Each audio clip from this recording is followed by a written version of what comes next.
righty. Good morning, world, and to what's the saying now? What is it? Good morning, world, and all who inhabit it. Is that what it is?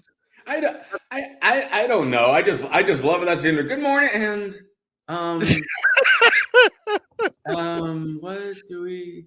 Yes. Good morning, world. Sure. Tomfoolery has already begun. Welcome to those who are new to the grid, or maybe those who are not new to the grid, to the newest show on the grid. It's called Mike and Josh. I'm Mike Guido. That's Josh Tariff.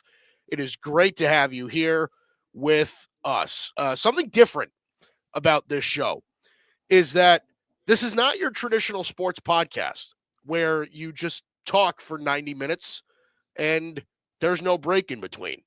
We are a radio style program. So we will have breaks. We will have time for our voices to rest, for our thoughts to rest, and for your listening ears to rest. So, Josh, it is great to have you here. It feels like we've been working on getting this project started forever, and it still is not perfect. We will get there eventually. But, yes, it is. It is the work in progress radio show. It certainly is. But you know what? Aren't we all a work in progress anyway? So nobody's perfect. Nobody's right. perfect. Well, I mean, for you, maybe you. Yeah. Okay. Yeah. No, I'm excited. You know, the main purpose of me joining the family here at the Grid Network, main purpose was for us to put this show together, and now it is there, kinda. Again, still a work in progress. Those of you watching live, you might notice the little logo in the corner where my face is above Mike and Mike's face is above Josh. So, you know, there's still little kinks to work out. There is. But we're here to have fun. We're here to, have a radio style show. Obviously talk sports. Go on random tangents of whatever else, because that's what sports radio is all about. Only about half the conversation is actually sports. It's true. And just want to have fun. And of course, hear from you guys, the faithful of the Grid Network, listeners, watchers. We want to know what you want to talk about, what you think of what's going on, because obviously this show is made for you guys. So we want to put on the best show possible for you. That is 100% right. Please feel free to comment in the comment section, whether you are listening or on YouTube, on Twitter, wherever else you could be getting this. But again, just to reintroduce, I am Mike Guido. That is Josh Tariff. And we are here, listen, like you said, as a radio style program. So without wasting any more time, let's discuss a little bit. We will be talking about Monday Night Football. That'll come up a little bit later in the show today. Throughout the day today, today's the NFL trade deadline. So throughout the day today, we'll kind of be monitoring that situation, talking about what moves could be made today, what moves should still be made today. Obviously, we had a trade earlier this morning that was preemptively teased by Jerry Jones last night, which is no secret to anybody. But Logan Wilson got traded to the Cowboys today, from the Bengals to the Cowboys today, for a modest 7th round pick. We'll discuss that as well. Obviously, with what they did last night, the World Series ended. If you have not been a watcher of the Bicoastal Baseball podcast with myself and Dalton Brown, last night, 8:00 Eastern, that airs every Monday. It'll be taking a break now since, the baseball season's over, but this show is a totally different story. So we will be talking World Series today, some general NBA talk as well. So let's talk here about, let's start with this. I titled the show, "Will the Cowboys Ever Be Good?" And I don't know the right answer to that question.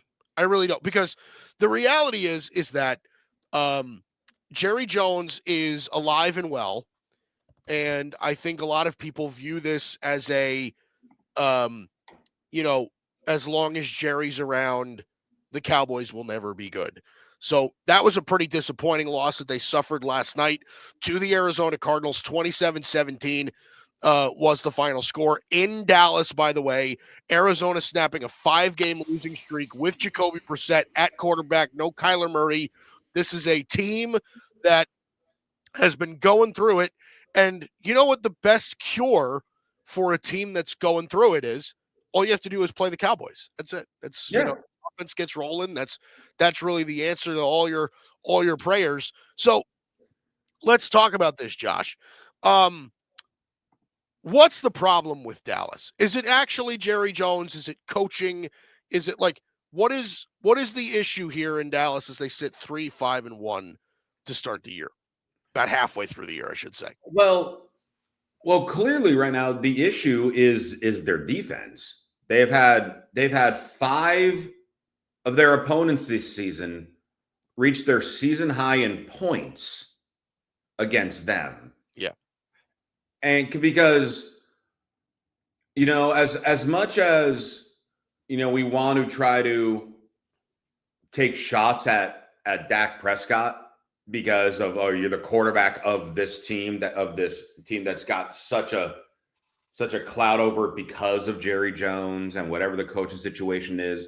So many people are wanting Dak in a way to fail. Dak has overall this season played great. Right.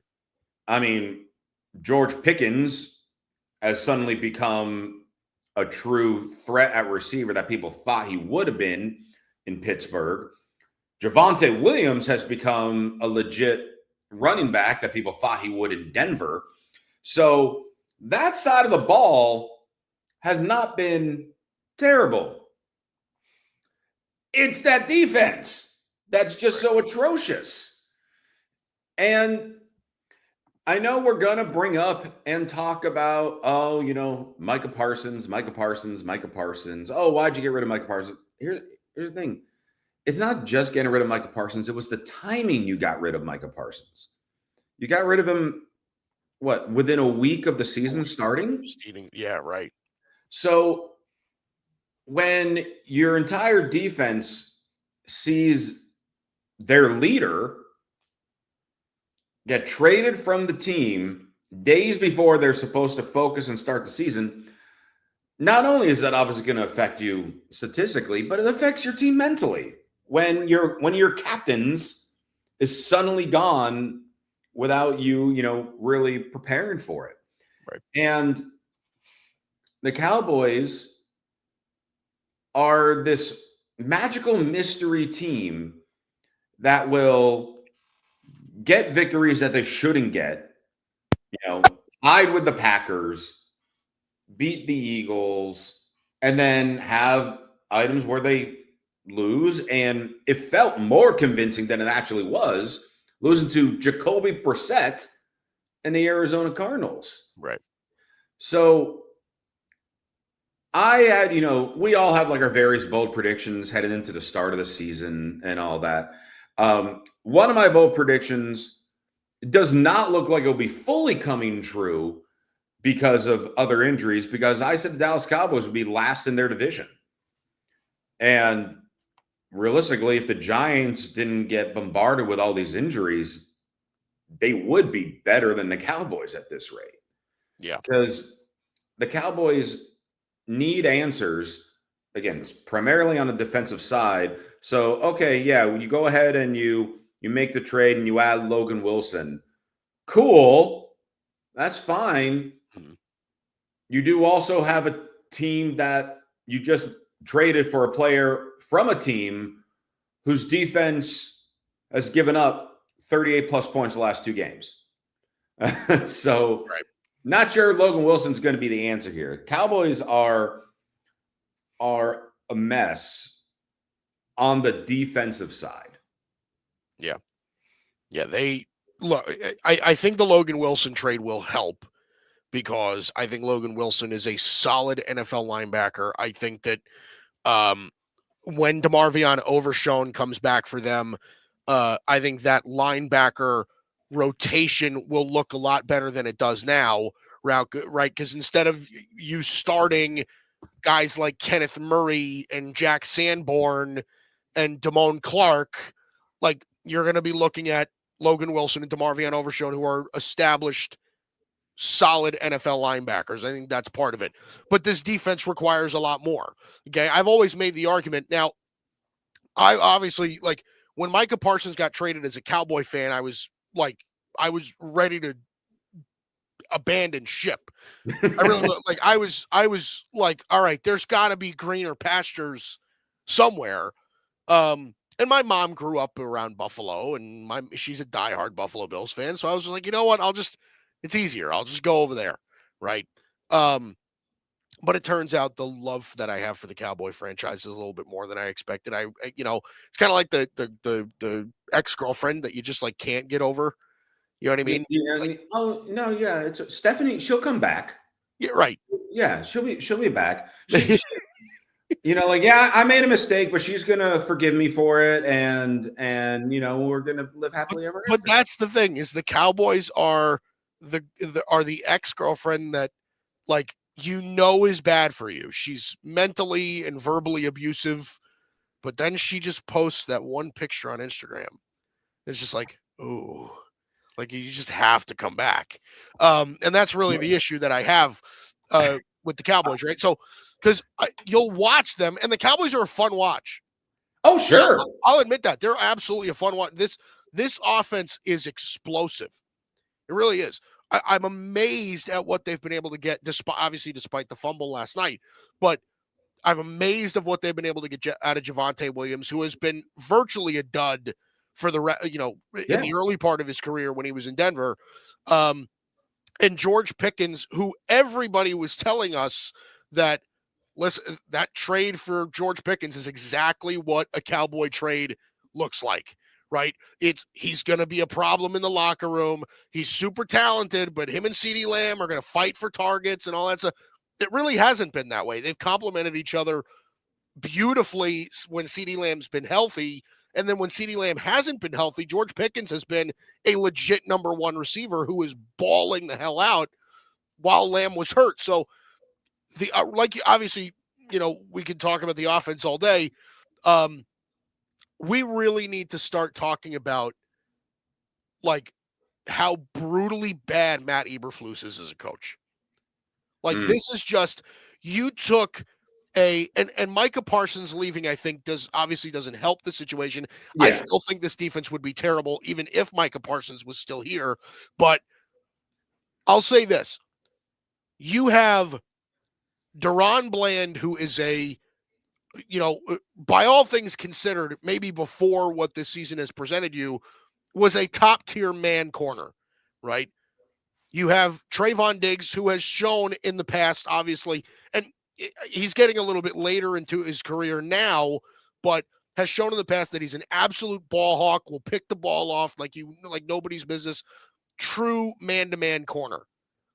So Matt Eberflus comes in and says, you know what, fuck all that. What we're going to do is we're going to switch the entire team into a zone secondary scheme, something that all of these guys are nowhere near familiar with. By the way, now that we don't have Micah Parsons, we can't get after the quarterback. So now the field is wide open. There are built-in holes in this defense. And that's just what we're going to roll with. Like, I don't understand the, like, blatant stupidity that comes with that. I don't understand it. I just, so, and it's not like you have the personnel to support that. The Cowboys haven't had a good safety in 20 years. Like, you're looking at Malik Hooker and Wanye Thomas and Donovan Wilson, who's a pure box safety. Like, there's nobody over the top to help you. I mean, you wonder why the Cowboys give up so many big plays. It's because they run a zone scheme with no safeties. They can get beat over the top so easily. To me, it is so much of the, like, lack of being able to make adjustments week to week. Like, you see that this isn't working. So why are you still going with it? And I got news for you. Going back, with your, thinking about your ex-girlfriend, or thinking, oh, this looks nice. I'm looking at the Cowboys' schedule right now. So they're going on their bye week, which, that's nice. You get a week off to try to recuperate and plan.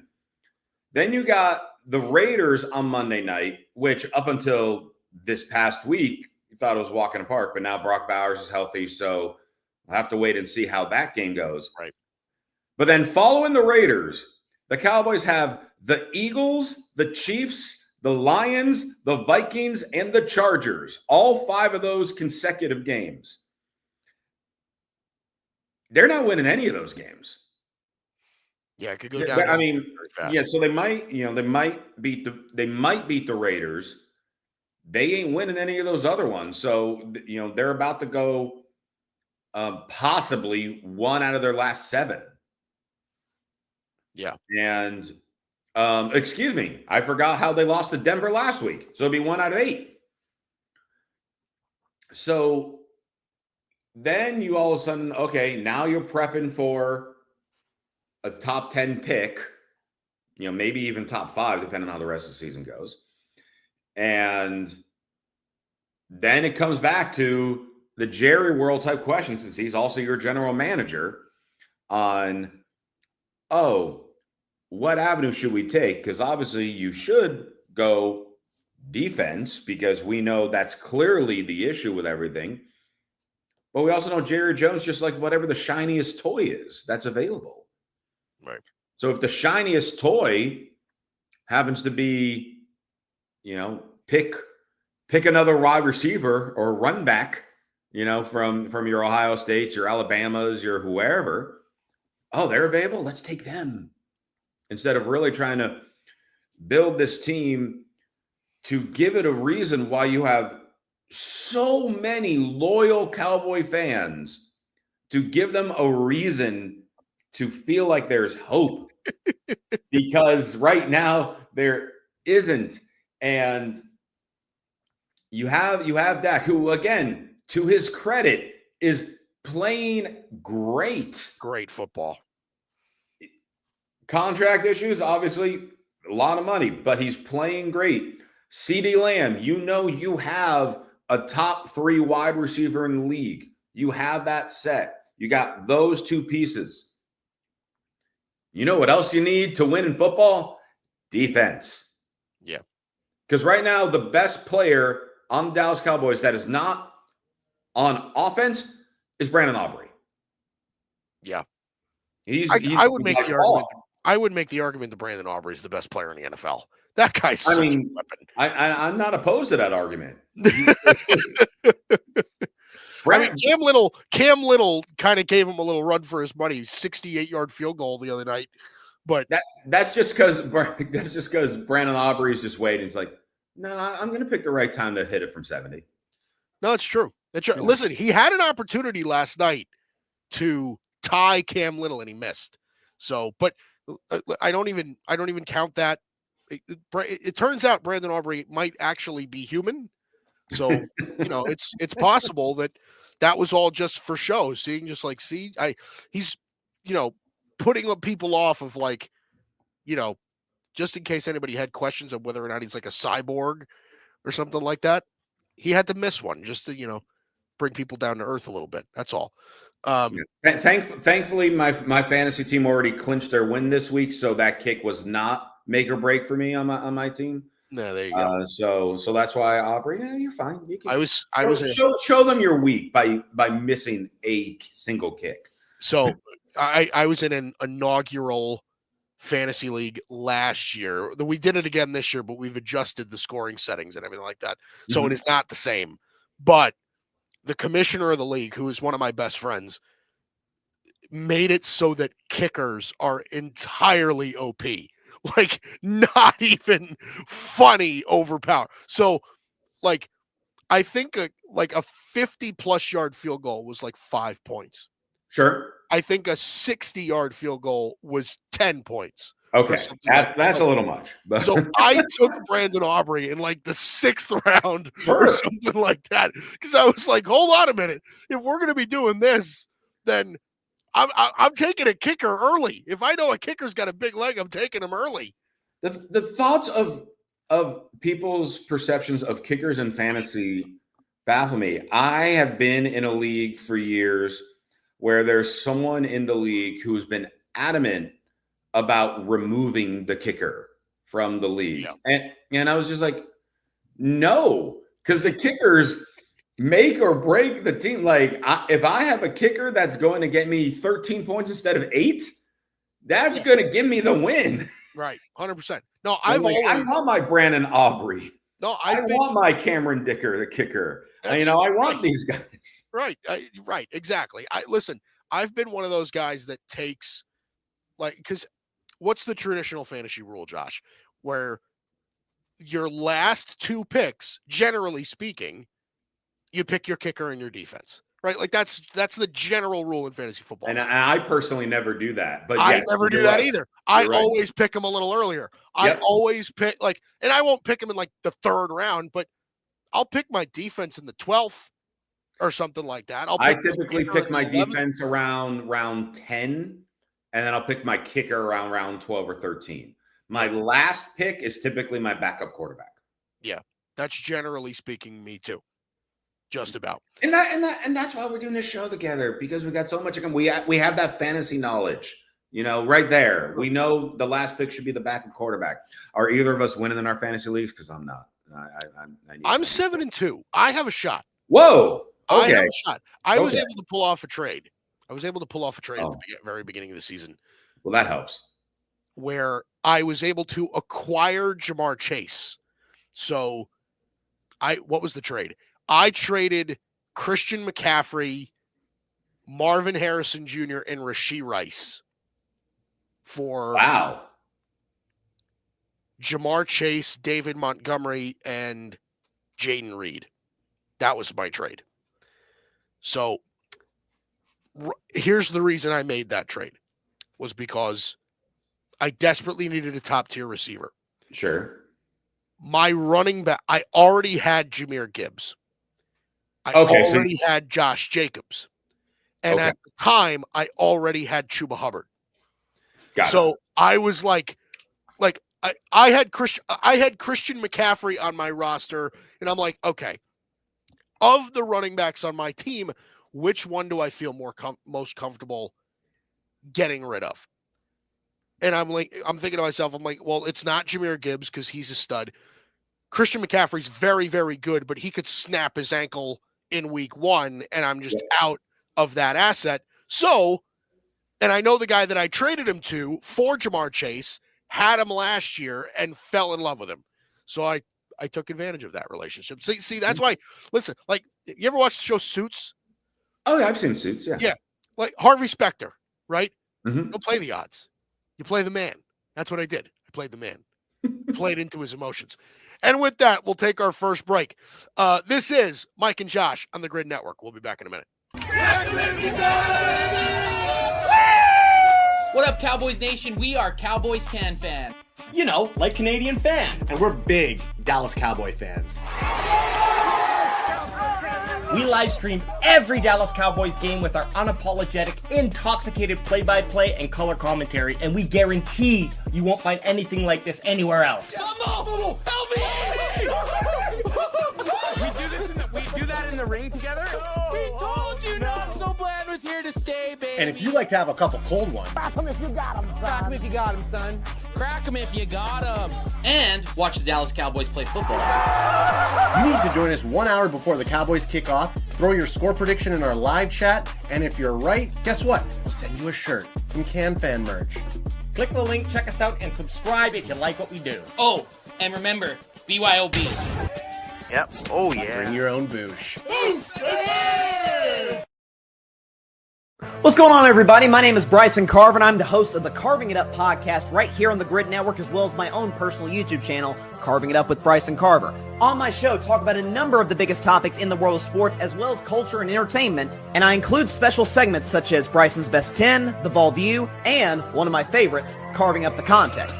I also like to invite special guests on the show to get different insights and perspectives on topics, and most importantly, I love to hear from you, the audience, in the chat below. So check out Carving It Up 3 days a week, Monday, Wednesday, Friday at 6 p.m. Eastern, 3 p.m. Pacific time on YouTube, Facebook, X, and on Instagram. Check the show out anywhere you get your podcasts as well as on the YouTube channel. Appreciate you guys.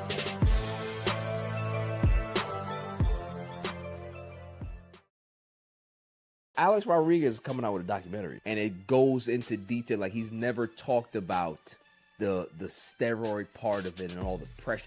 You will do a lot more desperate things to try to stay relevant, and you can see that he was straining to be this person that he wasn't, instead of just being the person that he always should have been. Just, I'm Alex Rodriguez, because of imposter syndrome. He had to be somebody that he wasn't. Goes to the Yankees, gets another big fucking contract. I empathize with that, because when you're this great player and people are looking at you and they're looking through you, it makes you realize that maybe Alex doesn't matter. I have to be A-Rod.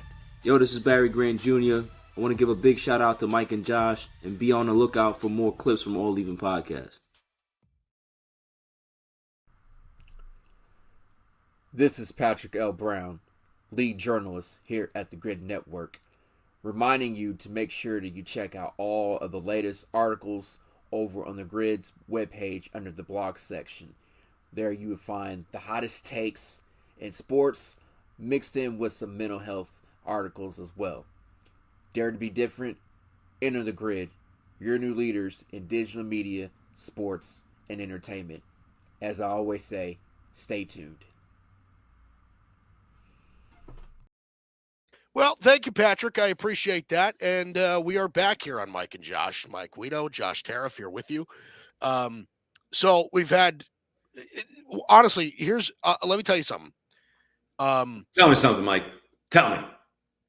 One of the more interesting games from this past weekend, I think, was Sunday night Seahawks Commanders.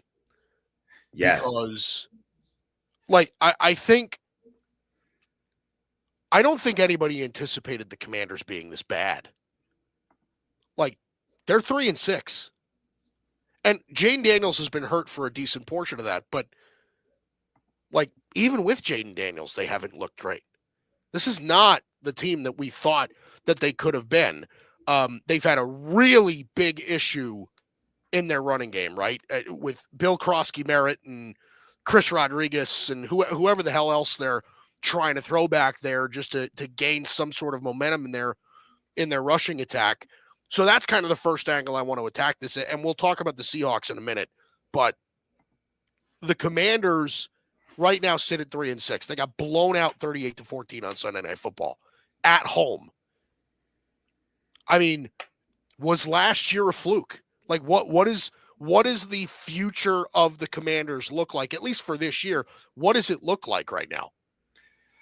Well, I mean, it's obviously a few things. There's the classic, the second-year slump that everyone talks about, but it always seems to become more and more truthful, because there always seems to be a top player from their rookie year that then fades a little bit in their second. And granted, this year it's been mainly due to injury, but it is still the case with Jaden Daniels. And Terry McLaurin has obviously not been healthy as well. So that has played into effect. And the Deebo Samuel effect is now hitting Washington. Because Deebo Samuel, when he would play, when he was healthy with San Francisco, they didn't seem to do as well as when he was out of the game, where then other players rose to the occasion.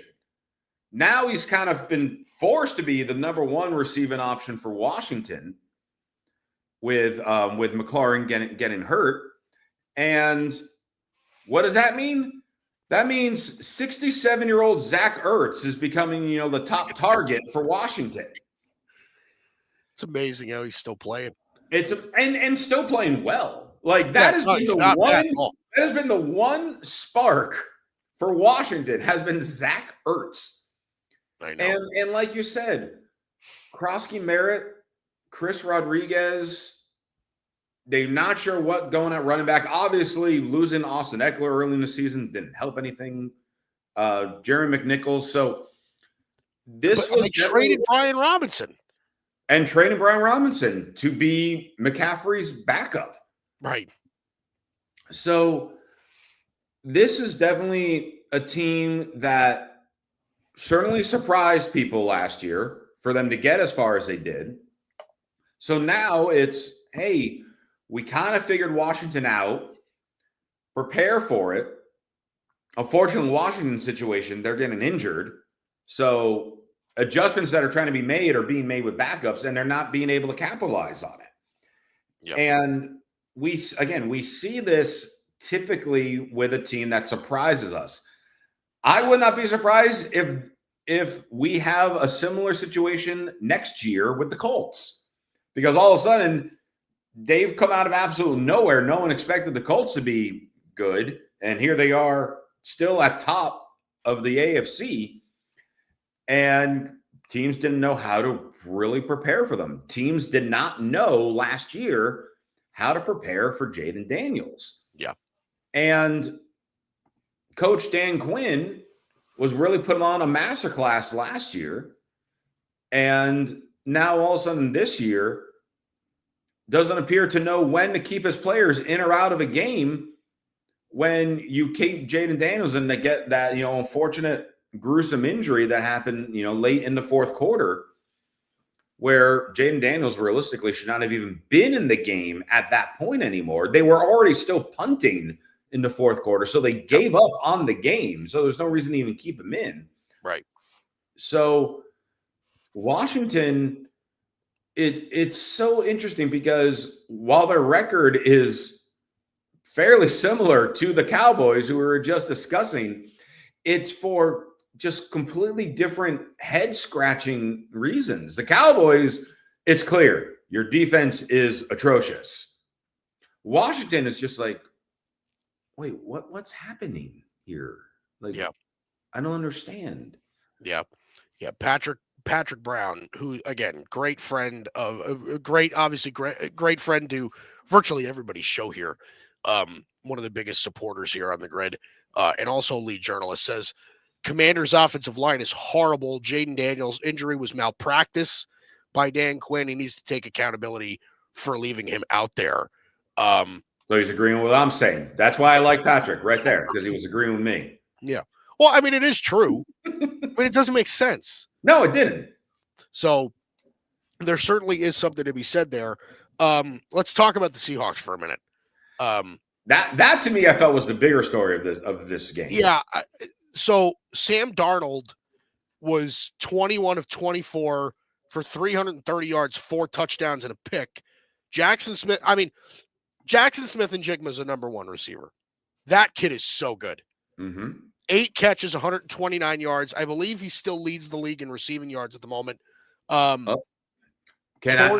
I may interrupt you real quick, Mike, because we know we're on trade watch and a trade just happened.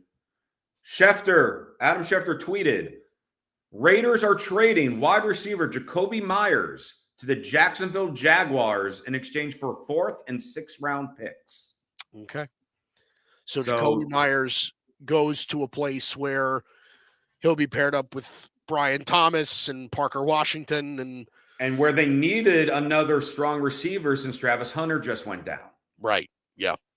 So great move for Jacksonville. It is a great move for Jacksonville. Jacoby Myers is really kind of he's become a real receiver over the last several years. I mean, he's become a very solid NFL receiver while being over there in Vegas. So we'll touch on that in a second, but Jacoby Myers, obviously Jacoby Myers going to Jacksonville from the Raiders. We'll touch on that in a minute before we go into our next break.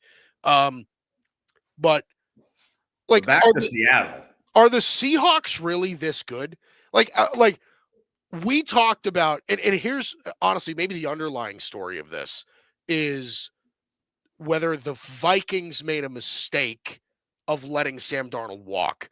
And I've always been the guy that says, I've been the kind of defender where you're like, okay, well, you look at Sam Darnold's career and he's been virtually terrible up until he had that one great year in Minnesota, and you just took a quarterback in the first round. Are you banking on Sam Darnold? Because It's not like they could have kept Sam Darnold for cheap.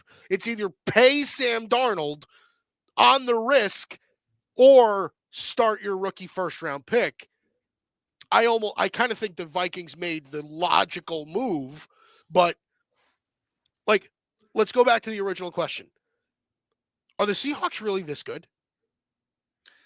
Surprisingly, yes.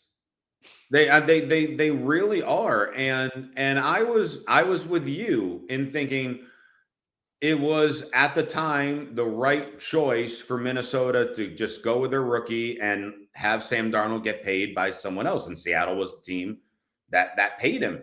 And I'm looking at that roster heading into the season.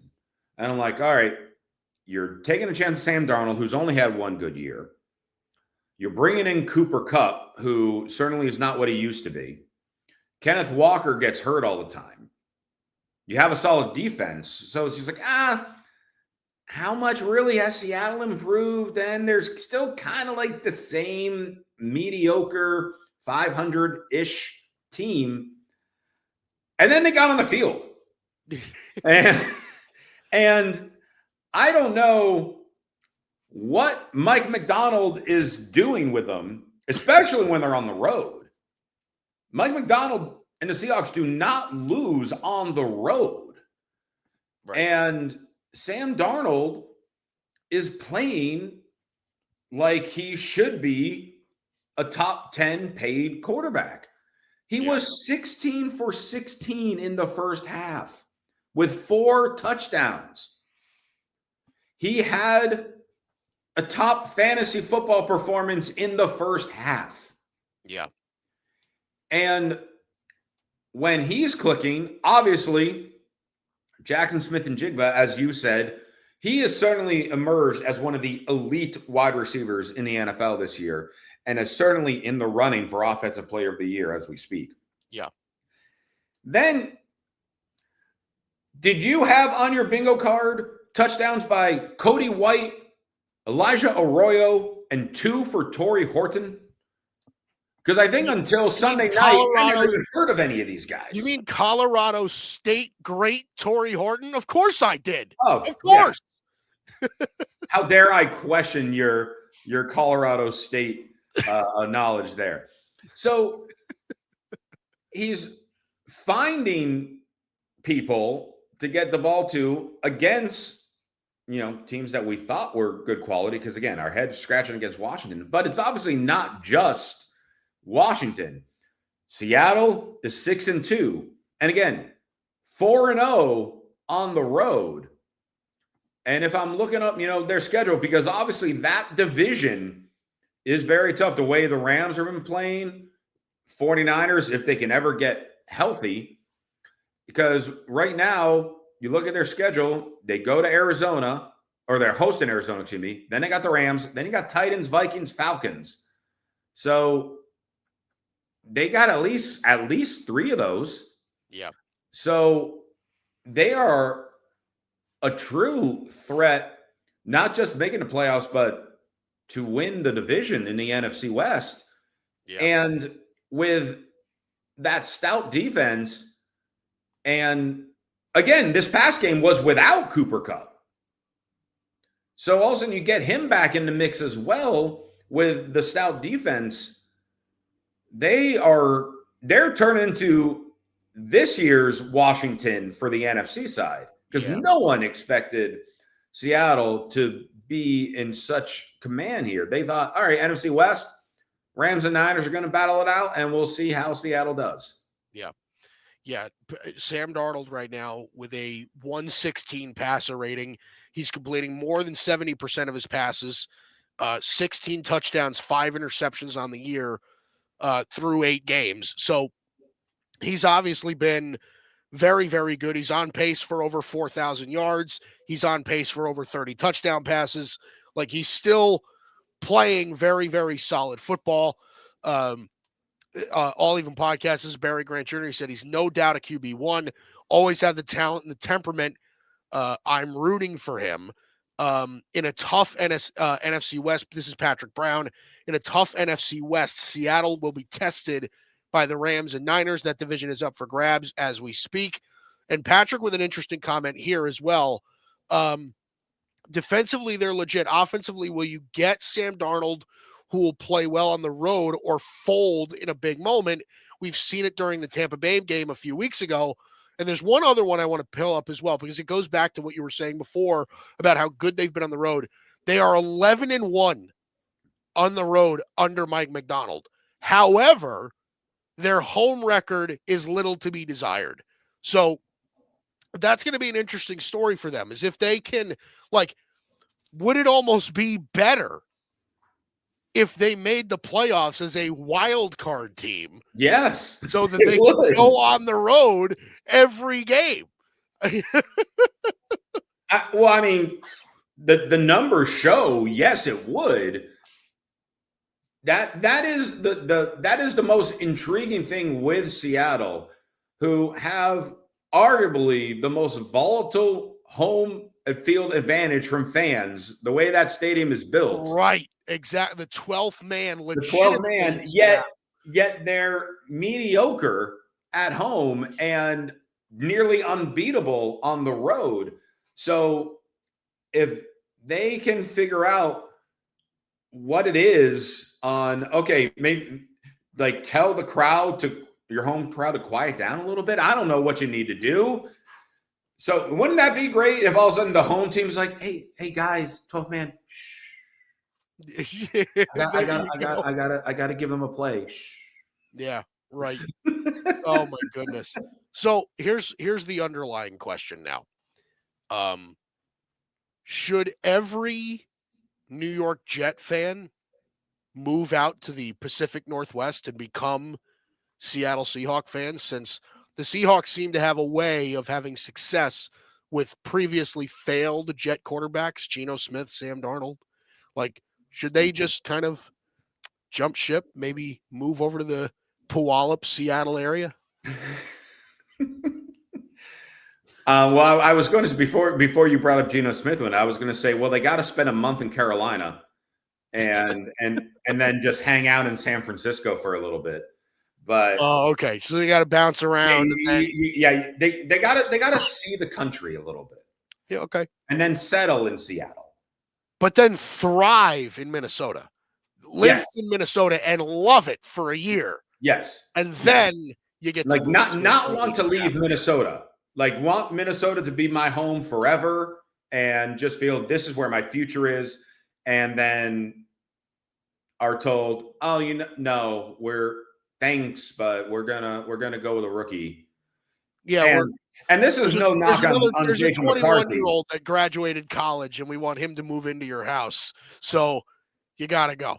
Yeah, and again, that's no knock on JJ McCarthy, and he's been banged up. Obviously, he's missed several weeks this season, so the verdict is not out there yet on JJ McCarthy. He looked solid this past week, beating the Lions. Yeah. So we still have to wait with JJ. But yeah, Sam Darnold, I thought he was okay. A 1 year, that system worked for him. Quarterback, he got his money, and now we'll see what he does, because Seattle drafted a quarterback in preparation in case Sam Darnold was not good. Right. And that quarterback's now just sitting.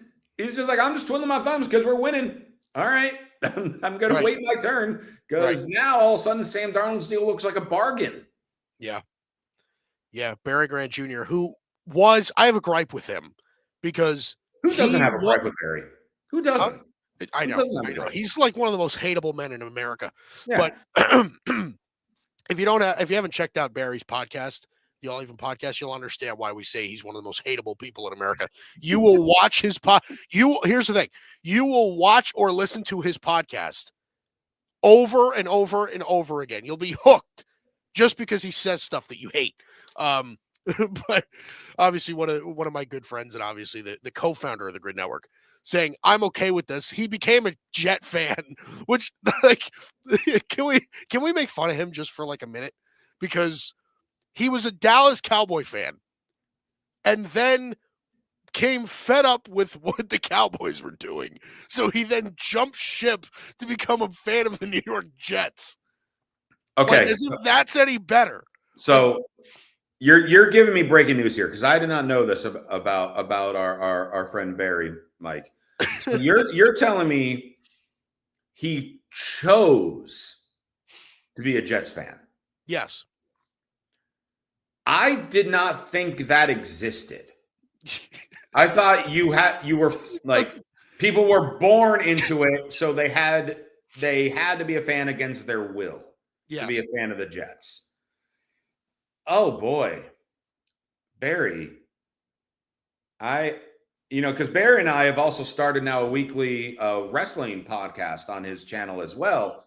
And this statement is making me question the future of that podcast because I don't know.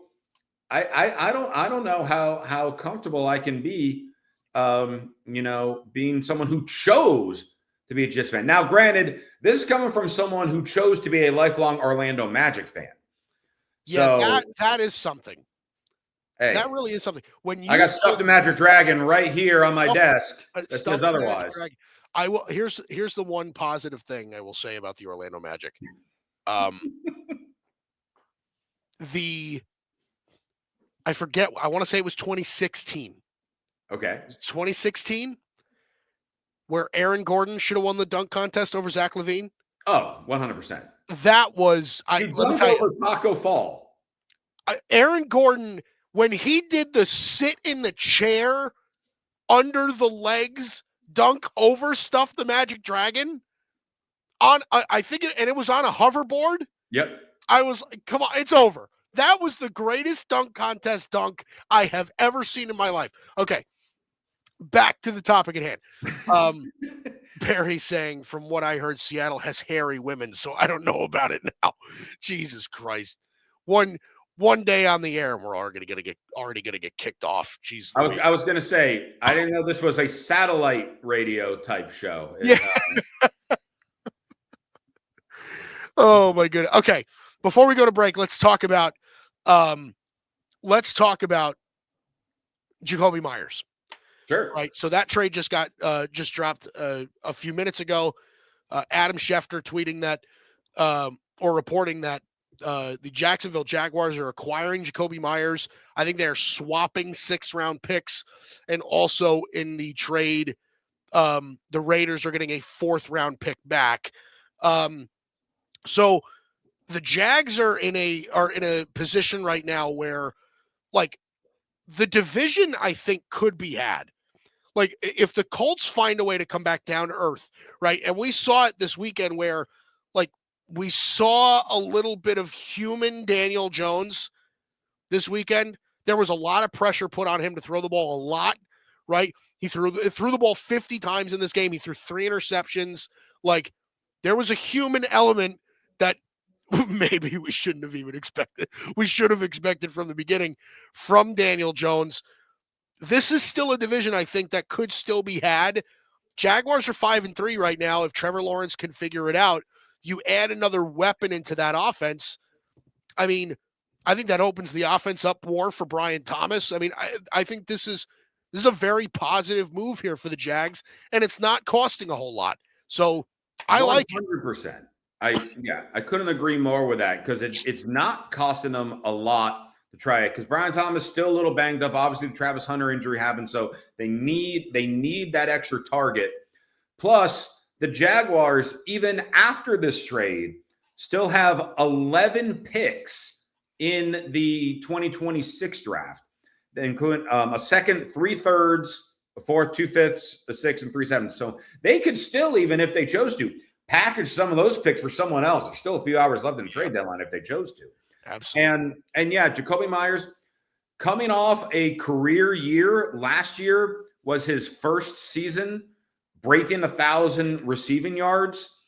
And for whatever reason, whether it's because of Geno Smith, because of Pete Carroll, whatever it is, clearly has taken a big dip from where he's been the last several seasons.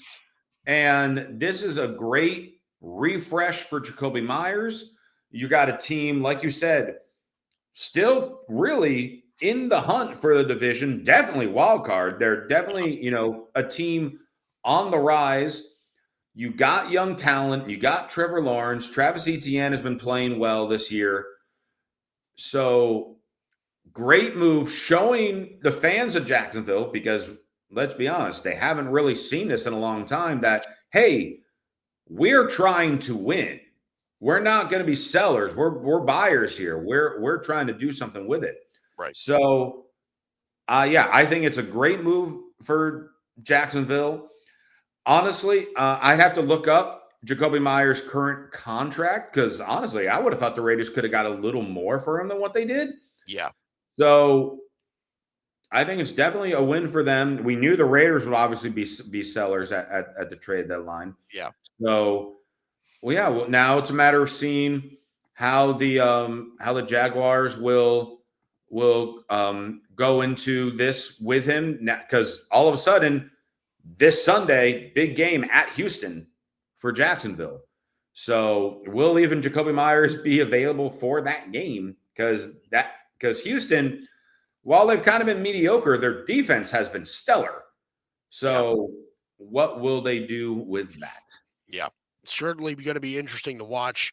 I think I like the element that Jacoby Myers can bring to that offense is a bit more possession oriented, right? Like he's a fairly well-rounded receiver. Brian Thomas has always been looked at as kind of like a big play, over the top, super speed kind of receiver. Now that they add Jacoby Myers, it just adds another element to that offense that I don't think they've had in the past. Obviously, also after losing Evan Engram in the offseason, they don't have that sort of security blanket. I think Jacoby Myers gives them a little bit of a version of that. Okay. We'll head into our next break now. Coming up next, we will talk about your questions. We'll hit on a lot of your questions that you've had in the comments section before we get to the top of the hour. We'll be back right after this. Cowboys Nation, what up? It's your boy EJ Savage over here at Boys in the Zone, where it's everything Cowboys related, from the latest news, off-season talk like training camp and draft analysis, and of course, during season game breakdowns and commentary. Would love to see you in the chat, kicking it with myself and other members of Cowboys Nation, whether it be a guest that I myself bring in, or Cowboys fan forum videos where I bring you guys on, or even other chat members. We're always live on Twitter and YouTube, talking the boys. So really, the only thing left to say is, how about them Cowboys? See you there. Peace.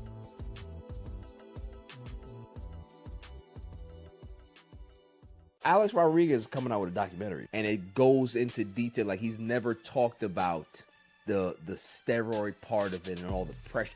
You will do a lot more desperate things to try to stay relevant, and you can see that he was straining to be this person that he wasn't, instead of just being the person that he always should have been. Just, I'm Alex Rodriguez, because of imposter syndrome. He had to be somebody that he wasn't. Goes to the Yankees, gets another big fucking contract. I empathize with that, because when you're this great player and people are looking at you and they're looking through you, it makes you realize that maybe Alex doesn't matter. I have to be A-Rod. Yo, this is Barry Grant Jr. I want to give a big shout out to Mike and Josh, and be on the lookout for more clips from All Even Podcast. This is Patrick L. Brown, lead journalist here at the Grid Network, reminding you to make sure that you check out all of the latest articles over on the Grid's webpage under the blog section. There you will find the hottest takes in sports, mixed in with some mental health articles as well. Dare to be different? Enter the Grid, your new leaders in digital media, sports, and entertainment. As I always say, stay tuned. What's going on, y'all? It's Arthur Hurst from the Grid Network, letting y'all know to check out the Saturday morning tailgate starting at 10 Eastern every Saturday. Check us out on YouTube, X, Instagram, wherever you get your podcasts. Tune in for some humor, some great analytics between me, my boy Bryson, and Tim. Again, Saturday morning tailgate every Saturday at 10 Eastern on the Grid Network. See y'all there. All right. Thank you, Arthur. Appreciate that. We head into the part of the hour where we answer a couple of your questions here in the comments section. This is from Patrick Brown, who came in earlier in the show to start it off. Let's start with the NBA here. He said, "What's up, fellas? Your thoughts on Ja Morant's future with Memphis?" Go ahead, Josh. Those of you that are just listening and not watching, as soon as I saw Ja Morant, I just went, because that's how I feel about him, and that's how Memphis fans should feel about him. It's a guy with so much talent, just won't mature or listen. I mean, that little Q&A thing that he had, where he like from the post game the other day, where he's like, "Oh, well, that's a question asked the coaches. I'm not going to answer that." That sounds like something that Shedeur Sanders would have said. And as wrong as that would have been for Shedeur Sanders to have said, at least he is a rookie that's trying to learn and trying to get a spot. Ja Morant is the star of your team and has been in the league for 6 years now. Yeah. And has constantly gotten in trouble by the law, the team, the league. And Memphis has shown they play better without him. Yeah. This is now Jaren Jackson Jr.'s team. It's not Ja Morant's team. Yeah, right.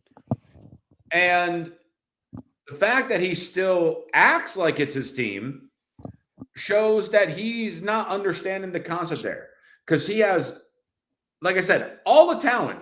Ja Morant has a talent of being a top 15 player in the NBA. If not, maybe top 10, depending on the team around him. Right.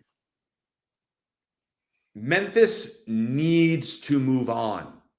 They're not getting any better. They're kind of status quo right now. And I literally was texting some friends of mine this a couple days ago when the news of the latest Ja news came out. And my response to them was, trade him to Utah. Send him to Utah, where everything that he keeps getting trouble for is like illegal in the state of Utah. And that will hopefully teach him to smarten up and start playing basketball. Yeah. Because Memphis needs to move on from Ja Morant, just like New Orleans needs to move on from Zion Williamson. It's amazing how those two guys, we all were convinced those two were the future of the NBA and constantly will show glimpses of how great they are. And then whether it was injury or disciplinary actions have shown, no, they need to be moved and need the focus to go away from them. And Ja Morant needs to get out of Memphis and go to one of these smaller teams. I mean, Memphis already is small, but they got to go to a market. How much smaller can you get with Memphis? It's where like I think your options are smaller: Utah, Charlotte, and Washington. That's probably about it. Even Washington. I mean, that's DC. Yeah. I mean, I would. Yeah. Look. I think his numbers are down this year. So far, he's only played 6 games this year, right? Averaging just under 21 points a game, under 7 assists, right? His career he averages about a 22.5 and 7.5. So his numbers so far this year are a little bit down. He's shooting a little over 40% from the field, which is by NBA standards not good. Mm-hmm. So, I mean, yeah, I agree. I mean, how many of the same mistakes can you make until enough is enough? So, what's the definition of insanity, Mike? Doing things over and over again until you expect a different result. That's it, man. And that's both Ja Morant and the Memphis Grizzlies. Yeah. Yep. No, they see it. And honestly, I think they do see it. Hopefully Memphis is getting into a point now where they're actually saying, okay, like, what are we going to do? Right. Yep. And maybe those conversations are already being had, Josh. Like maybe those conversations are already being had where they're saying, listen, we've tried to move Ja. Nobody wants him. Like, they don't want to deal with what Ja Morant is. So, and can you blame him? No, you can't. You can't. Yeah. The kid just, like, listen, he got in trouble with the gun thing, and then what did he just did the same exact thing again, like, a year later? Mm-hmm. Like, I'm like, dude, like, you have to, like, something needs to click in your brain to just not be dumb. Like, just don't be an idiot. Like, that's all. All you have to, you're getting paid millions and millions of dollars. Like, at that point, like, your life needs to become, like, in that respect, as boring as possible.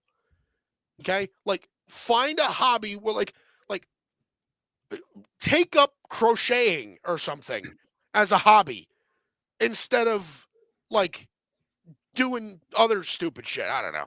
Yeah, just of any hobbies, just don't take up sports betting. That's the only one you should try to avoid. That's right. You could right. Exactly. Or poker. Or underground poker. Yeah, underground poker games. Yeah, avoid those. Let's not do that either. Patrick Brown again.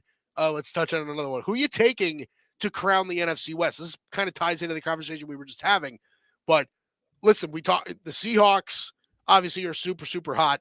49ers, Rams, I think, all in the running for that. So, Josh, who are you taking to win the NFC West as of today? As of today, I'm still leaning towards the Rams. Obviously, Seattle is certainly battling, and I would not at all be surprised if Seattle took it. Matt Stafford might be having the best season of his career in what could be his last season. Yeah. Depending on how he goes. You added Devontae Adams with their Puka somehow continues to get even better. Their defense is getting better. Kyron Williams had a couple fumble issues earlier in the season, but seems to be clearing that up a little bit. Yeah, right. So I still think Rams are the team to beat in the NFC West. But, I mean, the way it's going, all three of those teams might make the playoffs. Yeah. No, I certainly think that. I mean, I certainly think at this point right now, I would probably agree with you. I think the Rams are the most complete team out of the three. Matthew Stafford, I think, can be relied upon more just based on track record and everything like that to have success going forward. There needs to be a legitimate conversation had about, because I know that Puka Nacua is not as flashy as Jamar Chase or Justin Jefferson or CeeDee Lamb or any of these other top receivers, but Puka Nacua might be the best receiver in the NFL. Like, he really might be the best wide receiver in the NFL. And believe me, I think Jamar Chase has all-time great potential. That kid is so special. But Puka Nacua, it feels like every game is 14 for 140. Like, it just feels like he's pulling in double. The guy's going to finish with 140 catches. Like, it's just a ridiculous number for somebody who, I mean, what they draft him in the 5th round a couple years ago? Like, it's just unbelievable what he's been able to do in the NFL and how consistent he's been. And with that, 12 to 14 catches a game, and he will not lead the team in receiving touchdowns. That will go to Devontae Adams. Right. Yeah. That's crazy. That's how stacked the Rams are. It is insane too, because the Rams had Puka Nacua before that with Cooper Kupp, and because they had Puka Nacua, how good he's been, right? Cooper Kupp is an all-time great Rams receiver, all-time great. Statistically, the single best wide receiver season ever. The year the Rams won the Super Bowl a few years ago. Right, exactly, and they dumped him because they have Puka Nacua. So that's a conversation that really does need to be had. Last question before we move on. Are the Chargers cooked after both their tackles are done for 2025? How much of a chance they somehow make the playoffs? What do you think about that, Josh? The Chargers, are they done for 2025? I don't think they are done. And I don't think they're done because of the way Justin Herbert has been playing. Justin Herbert, if he had the offensive line, would be in the MVP conversation. Yeah. He's not in the MVP conversation, yet he's still putting up ridiculous numbers. He's still in the top 3 in passing yards, and I believe passing touchdowns as well. And when you look at his receiving core, I live in LA, so I hear about this. Last year, they wanted Quentin Johnston off the team so fast it's ridiculous. Yeah, he was terrible his rookie year. It was horrific.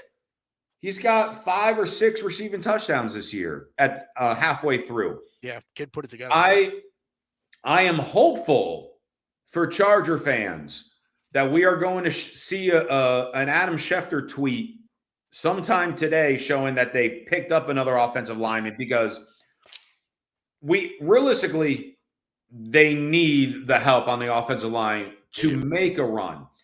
I still think, though, even with the team that they have now, eventually Omari and Hampton will come back as well with running back, because they've had issues with that too. Chargers are still going to make the playoffs. And it's all going to be because of Justin Herbert. Yeah. What do you think? I agree.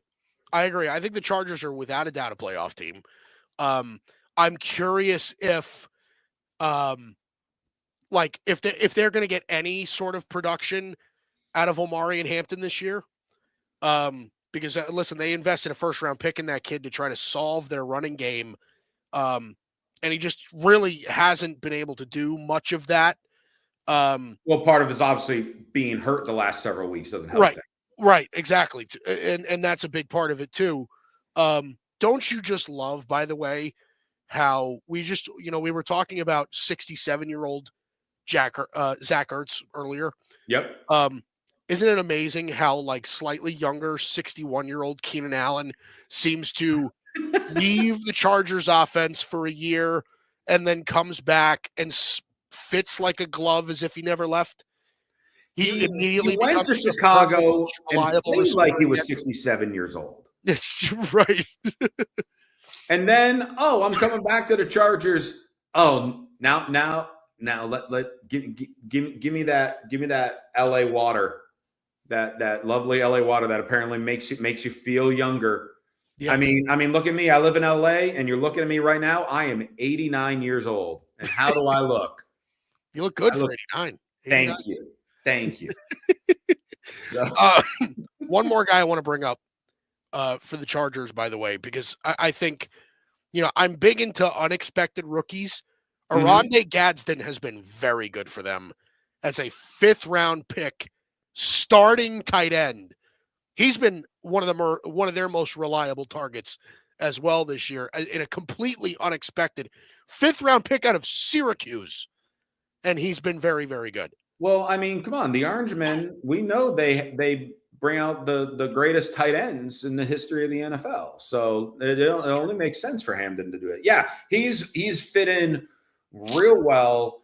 I mean, obviously it's just, super early, but you get the vibes on his relationship with Justin Herbert. You feel the Phillip Rivers, Antonio Gates vibes, early on. Yeah. Is he going to be Antonio Gates?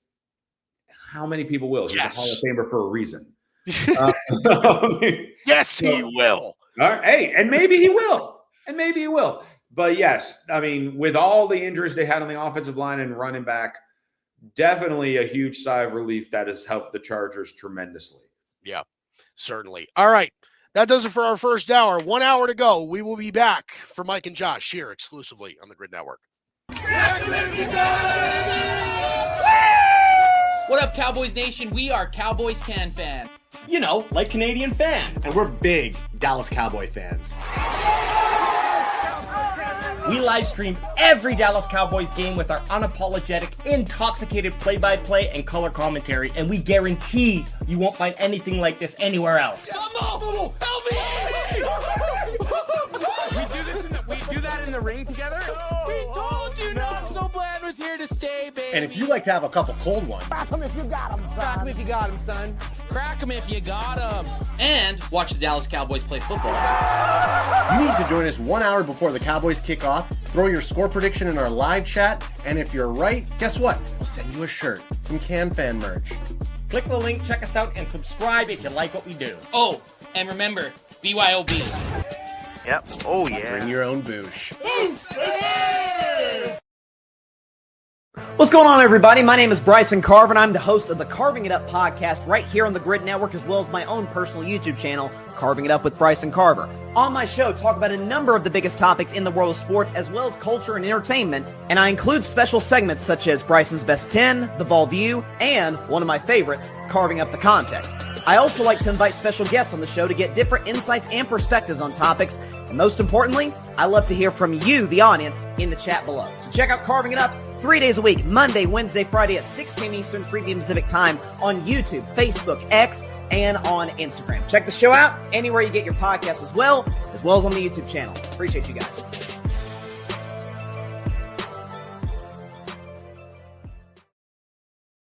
Alex Rodriguez is coming out with a documentary, and it goes into detail. Like, he's never talked about the steroid part of it and all the pressure.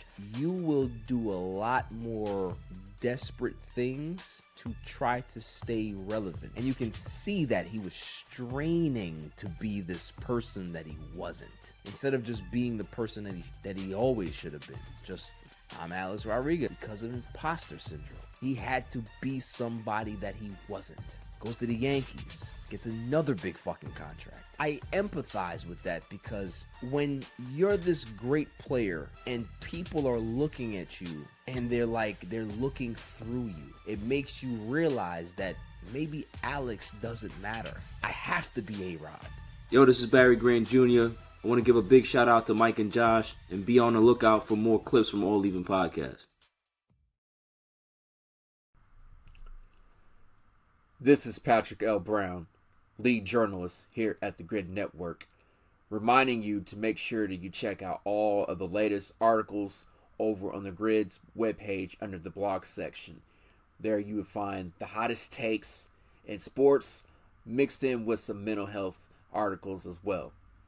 Dare to be different? Enter the Grid, your new leaders in digital media, sports, and entertainment. As I always say, stay tuned. All right, welcome back. Mike and Josh here in the Grid Network. Mike Guido, Josh Tariff, hour number 2 here on this inaugural program. Josh, you having fun yet, or is this just all a big dud for you? Oh, fun. About that.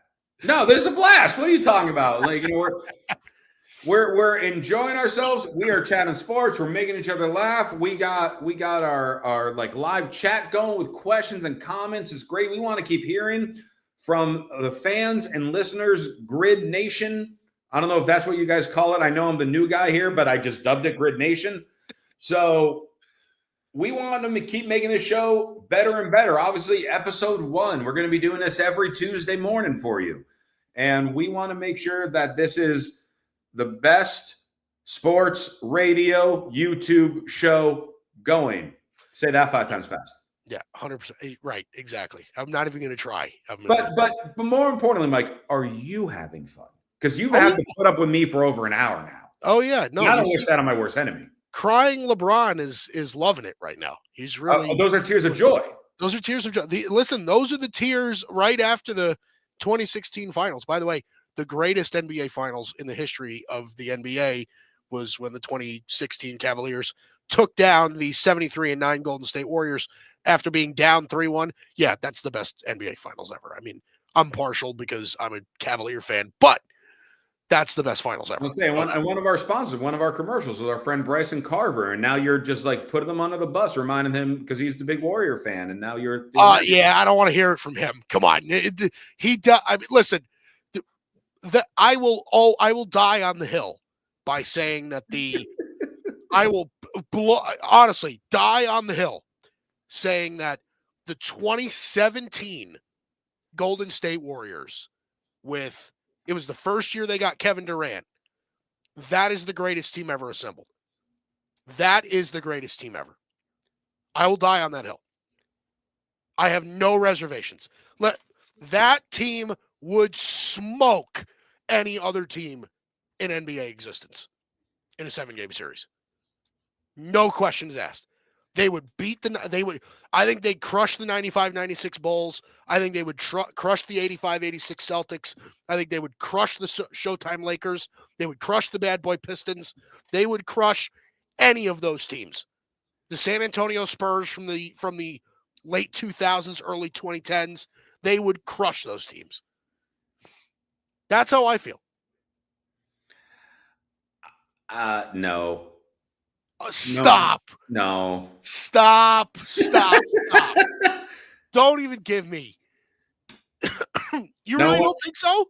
No one tops the 95-96 Bulls. Nobody does. Oh, Jesus. At least as of yet. Obviously, a lot of fantastic. All the teams you said, all the seasons you said, are all deservingly so in the history books. 95-96 Bulls was something different. And maybe it's just because I'm old and I live to regularly watch it and follow it along, so I'm biased with it.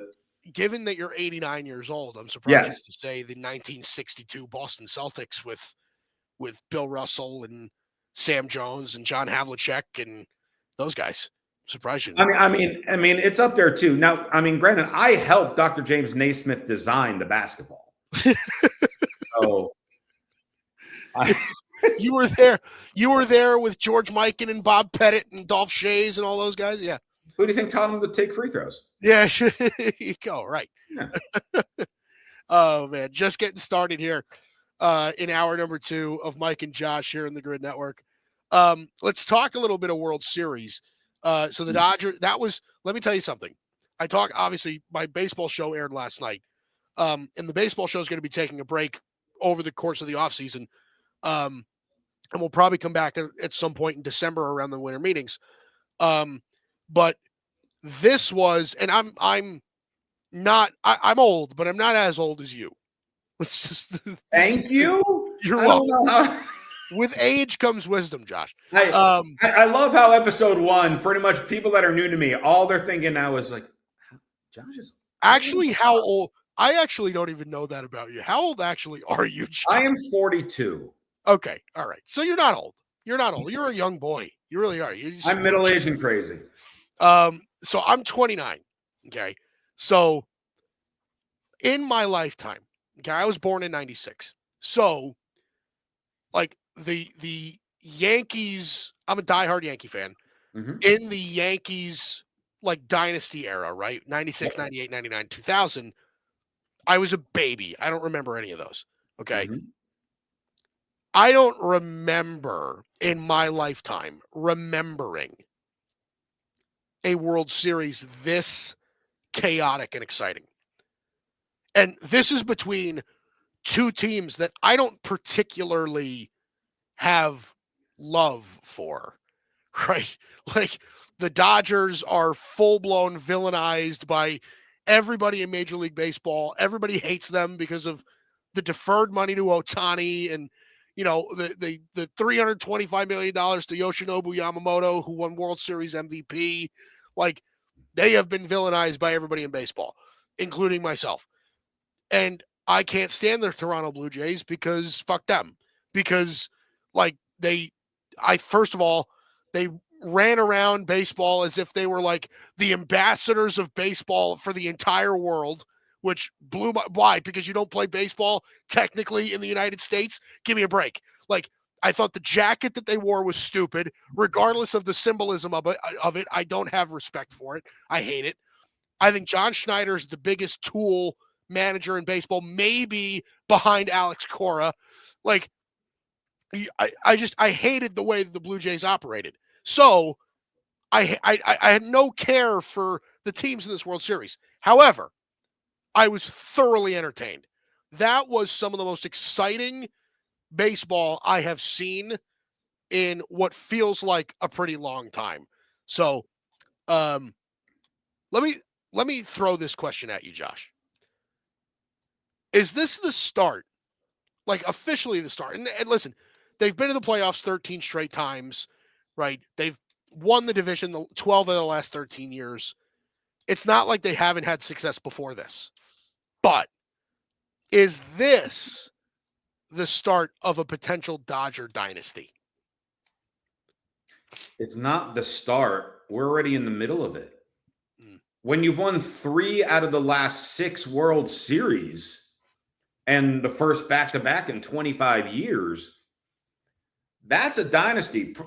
Everyone will argue, like what defines a dynasty in sports? It's like X amount of championships over X amount of time. My personal opinion, if you win 3 championships within 10 years, you had a span, because obviously then you're towards the top in those other years as well. You're in a dynasty type era. Dodgers have had 3 and 6, and it's not about the change. Vegas obviously already has them as the preseason favorites to win next year. And Ohtani is just entering his prime. Yamamoto is just entering his prime. You still got, your big hitters. Well, Ohtani is also already a big hitter, but you still have Mookie, you still have Freeman, you still have Teoscar Hernandez. And then your heroes from this were the guys that are not making all this money that people are so jealous of. Your Miguel Rojas, your Will Klein. Yeah. These guys who weren't in or weren't even on the roster for part of the season, whatever the case may be. And again, being that I'm in LA, trust me, all radio and TV talk about all season long are the Dodgers. And the season started, before the season started, they were like, this is the greatest baseball team ever assembled. They're going to break all the records.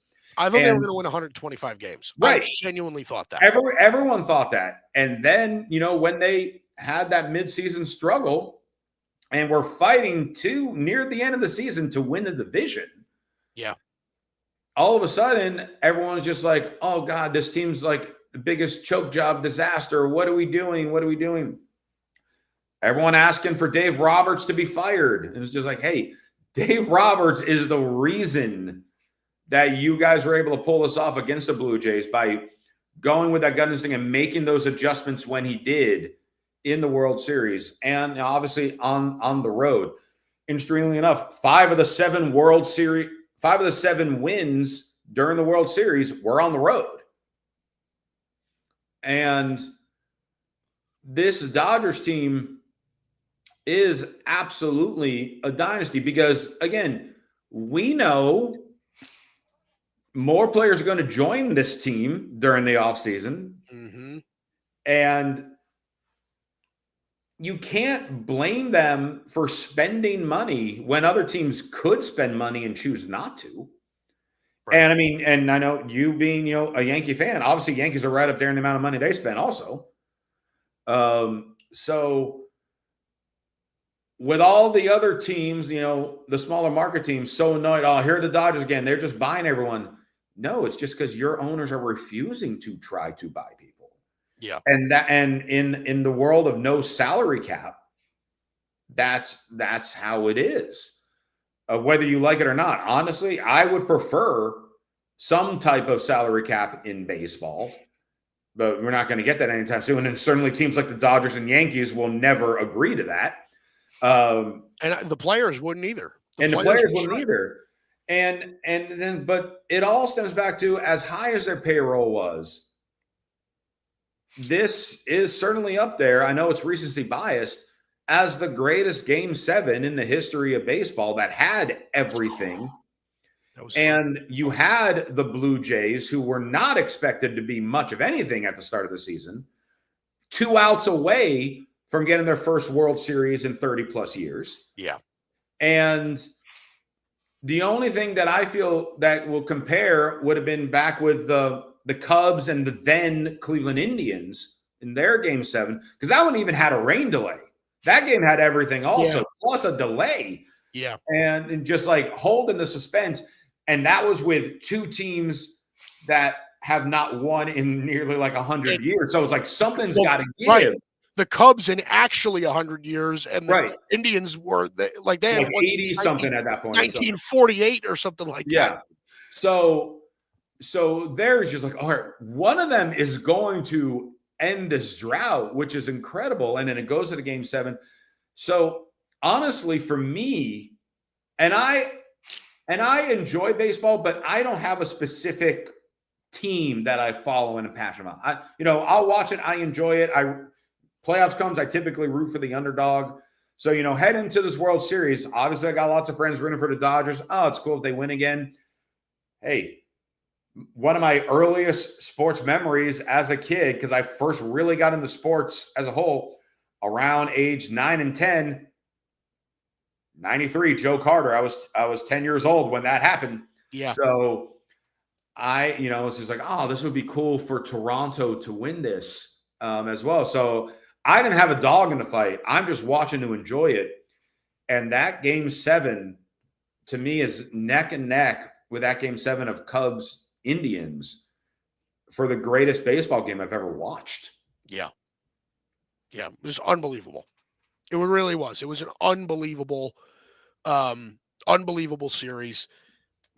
The Dodgers, I found it amazing. The Dodgers used 6 pitchers in game 7, all of which were starters. Like that, their bullpen at the end of the year, actually, I shouldn't even say the end of the year, throughout the entire year was a problem. Yeah. The Dodgers couldn't get anybody out in the bullpen. And this was after they reinforced it in the offseason, right? They already had Trinan, they already had Alex Vesia, like they already had these guys. They bring in Tanner Scott, who was awful for them this year. Like Devin Williams for the Yankees level bad, but for the Dodgers. Mm-hmm. They bring in Kirby Yates. He was useless for them. Like that was part of what made them so great. They ended up going in game 7. I'll pull it up just so I don't forget. They went Ohtani, Justin Robleski, Glasnow, Emmett Sheehan, Blake Snell, Yamamoto. All starters. All 6 of those guys are starting pitchers. with Yamamoto 24 hours prior throwing 96 pitches. Throwing 96 pitches and then doesn't come in to get 2 outs. He went 2 2/3. Like the guy pitched like half a playoff start. Like it's unbelievable. So yes, here's the thing about the Dodgers that amazes me is that the part of it is they're not going anywhere, right? Their entire team's back next year. Yeah. Their entire team is back next year. Like I would bet dollars to donuts that Max Muncy is back, right? Mm-hmm. I would bet dollars to donuts that they're going to add more in the offseason. I think there's a real chance that they go and sign Kyle Tucker. And they essentially said, we're going to take the best player development, internal player development in baseball, right? They took the guy from the Rays and brought him in and said, okay, I want you to do the same thing that you were doing over there in Tampa, but we're going to quadruple your payroll. Like, I don't know how you combat that. I just don't, right? Right. Like, this is a team that's going to have a $400 million payroll on a yearly basis. They have some of the best player development in the league. And all of their key players, Ohtani, Yamamoto, etc., they're all signed for years and years and years to come. They are not going anywhere. Yep. This is if there was ever a time to be a Dodger fan, this is it. Yeah, because it goes back to your question to start this whole conversation. Are we seeing a dynasty? We're in the midst of it, and it's going to go for the rest of the decade. And it's going to get better. Yeah. I don't think we've seen the best.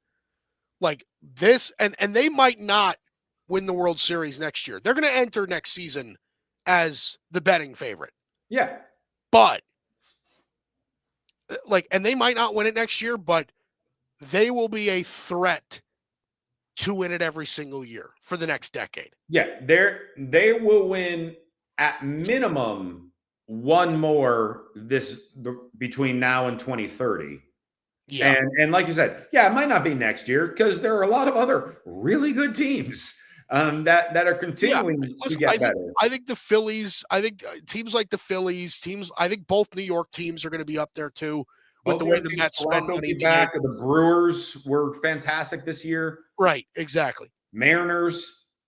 Whoever ends up with Tarek Skubal because he's not staying in Detroit. Right. So I don't know. We'll see. But it was such a super exciting series. Obviously the Dodgers are not going anywhere. All right, let's take a break. We'll be back right after this.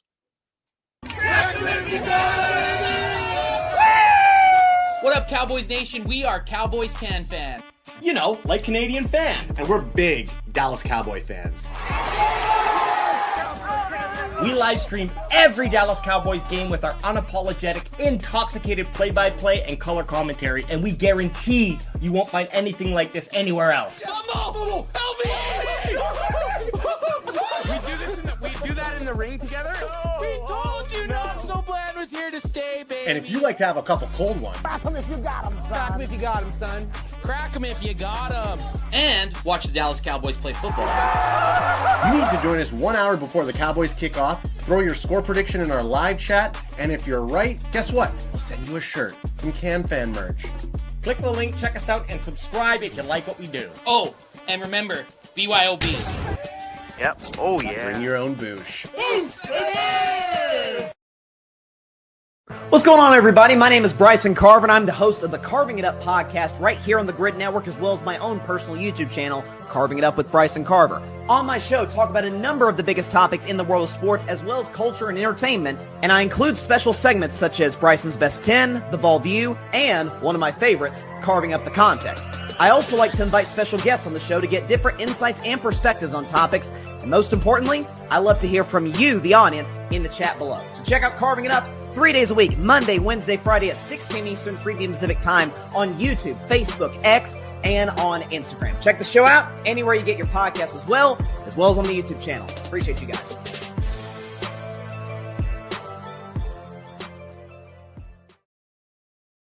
Alex Rodriguez is coming out with a documentary, and it goes into detail. Like, he's never talked about the steroid part of it and all the pressure. You will do a lot more desperate things to try to stay relevant, and you can see that he was straining to be this person that he wasn't, instead of just being the person that he always should have been. Just, I'm Alex Rodriguez, because of imposter syndrome. He had to be somebody that he wasn't. Goes to the Yankees, gets another big fucking contract. I empathize with that, because when you're this great player and people are looking at you and they're looking through you, it makes you realize that maybe Alex doesn't matter. I have to be A-Rod. Yo, this is Barry Grant Jr. I want to give a big shout out to Mike and Josh, and be on the lookout for more clips from All Even Podcast. This is Patrick L. Brown, lead journalist here at the Grid Network, reminding you to make sure that you check out all of the latest articles over on the Grid's webpage under the blog section. There you will find the hottest takes in sports, mixed in with some mental health articles as well. Dare to be different? Enter the Grid, your new leaders in digital media, sports, and entertainment. As I always say, stay tuned. Cowboys Nation, what up? It's your boy EJ Savage over here at Boys in the Zone, where it's everything Cowboys related, from the latest news, off-season talk like training camp and draft analysis, and of course, during season game breakdowns and commentary. Would love to see you in the chat kicking it with myself and other members of Cowboys Nation, whether it be a guest that I myself bring in, or Cowboys fan forum videos where I bring you guys on, or even other chat members. We're always live on Twitter and YouTube, talking the boys. So really, the only thing left to say is, how about them Cowboys? See you there. Peace.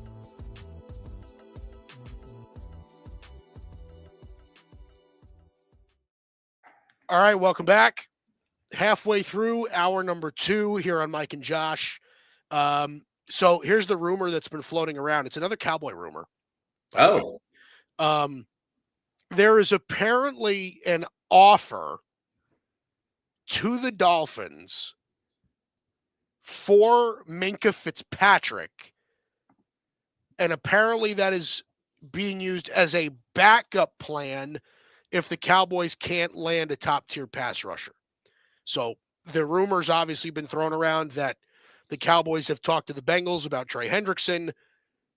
Obviously, there's been rumors about how they've reached out to the Raiders about Max Crosby.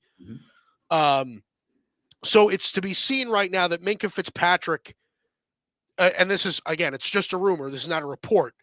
It is a rumor that the Cowboys have an offer on the table to the Dolphins for Minkah Fitzpatrick if they cannot land a pass rusher by the deadline, which seems like an odd way to do business a little bit. But yeah, I'd be lying if I said that I didn't think Minkah Fitzpatrick. You want to talk? We talked about Logan Wilson earlier and how that was just like, yeah, I think it'll help, but it's not enough. Minkah Fitzpatrick, I think, is an even bigger step to helping this defense as one of the top safeties in the NFL. Oh, sure. I mean, any team to have a player like Minkah Fitzpatrick instantly gets better on the defensive side, especially with a secondary. And as, atrocious as Dallas's secondary has been, that will certainly, be a huge benefit for them. The big question will come to, okay, well, what are they giving up? Because let's be real, the Cowboys need draft capital because they need a lot more pieces than just Minkah Fitzpatrick on the defensive side. So how many draft picks would you be giving up or where for a player of that caliber? Because he is still a very viable piece that would get us a high draft pick or multiple picks. Is he under contract? Now I'm going to look because Logan Wilson is under contract for another 2 years after this one. Okay. Minkah Fitzpatrick. Okay. So Minkah Fitzpatrick, he's 29 years old. He is under contract for this year and next year. And I guess 2020, what is it? I don't know what any of this means. I'm not going to pretend like I'm a GM or anything like that, but there might be some options or something like that at the end of his contract. There's a void, and then there's a he's an unrestricted free agent, whatever. Doesn't matter. But let's just say for now, because as it shows right now, he's got the rest of this year and all of next year on his contract currently with the Dolphins. Yeah, I mean, I just look at what he could provide, and it's just like I kind of said earlier to start the show today. One of the big reasons why I think the Cowboys secondary has been so torched and why guys like Trayvon Diggs and Deron Bland have not looked the same as they've looked in years past is that there's so much more of the field that they have to cover now, right? They're playing in a zone-ish scheme, which they're not accustomed to. That's not the type of corners they are. And they are playing with virtually no help over the top. Minkah Fitzpatrick provides that, right? Minkah Fitzpatrick will cut the defense or will cut. What am I trying to say? He will cut the top of the field off a little bit. So I think that would be something pretty big. To be honest, I'm surprised that we haven't gotten more. We've had one trade so far while we've been on the air, and then Logan Wilson got traded earlier before we started. Didn't Adam Schefter realize that since we were premiering this, that we needed like lots of juice, lots of big moves. We got roughly 20 minutes left. We need something else. Jacoby Myers, that was nice. It's a nice trade. That was a good appetizer. Yeah. I finished my mozzarella sticks. I'm ready for my steak to come out and get into it. I like mozzarella sticks. Oh, they're fantastic. I love mozzarella sticks. Favorite appetizer, go. favorite appetizer. Okay, so mozzarella sticks are the go-to. The backup for me, I shouldn't even say the backup. There's a place near me. I live on Long Island. There's a place near me that has short rib poutine. Whoa. That is unreal. Unreal. So that or mac and cheese balls. Oh, also a definite good one. Yes. There are times where I feel like if I just want to go to hell with myself, I will get both. I will get both. Now, I'm not one of those guys that goes to restaurants by myself, but if I'm out with my wife or I'm out with a couple of my buddies or something like that, there are times where, I just played 18 holes worth of golf and you need to carb up. Right, 100%. I burned a shit ton of calories that day, so why not go to hell with myself and get mozzarella sticks and mac and cheese before I get my cheeseburger and tater tots? Like, why not? Right, because mozzarella sticks, mozzarella cheese, and then mac and cheese. That's not enough. Then give me the cheeseburger. And we need lots of dairy in me. No, that's 100% true. The more cheese, the better. Yes. The more cheese, the better. Cheese is wonderful. We're not an entirely healthy show, are we, Josh? I mean, when you look at the physiques of you and I, we physically are the equivalent of the Cowboys defense. I don't know if we're that bad, but golly. Hey, I know I've actually been on a big weight cut this year. Actually, in 2025, I have dropped nearly 40 pounds up to this point. That's amazing. That's amazing. Good so I'm working on it. Shout out to Cesar Bononi with Sweat Equity Fit, because that is the wellness fitness coaching that I've been on that's been helping me lose this weight. Yeah. So tell them I referred you. Yeah. Listen, man, I could be ready for it. I could be ready for it. I might have put on 40 pounds this year. Oh, that's where mine went. I just sent it over to you. Might have been. But I don't know. I don't know, man. We'll see. Hopefully we get a little bit more going on. Just a little fun fact about me and Josh, by the way. And we found this out about each other recently, and he's way more experienced than I am. I wish to be as experienced as you. But we both love poker. Yes. Both absolutely love poker. Now, you, unlike I, have actually played in some World Series of Poker or World Poker Tour events. Yes. So at some point in the future, I may want to add like an element to the show where like we take, like we'll have like somebody will comment or somebody will share with us like a hand that they played in poker. And we'll analyze it as if we were the ones in that hand, right? I kind of, okay. I'd love to try to implement something like that, but yeah, man, I got one thing better for you. I'm totally game for that. How about this? How about we set up that you and I will just like share some crazy hot takes, but one of them we're bluffing on. And we have to try to call out the one that we think you're bluffing on. I like that. See, this is what's happening with episode 1, people. We're trying to get ideas to make content so we can have an episode 2 and an episode 3 and an episode 4. Right.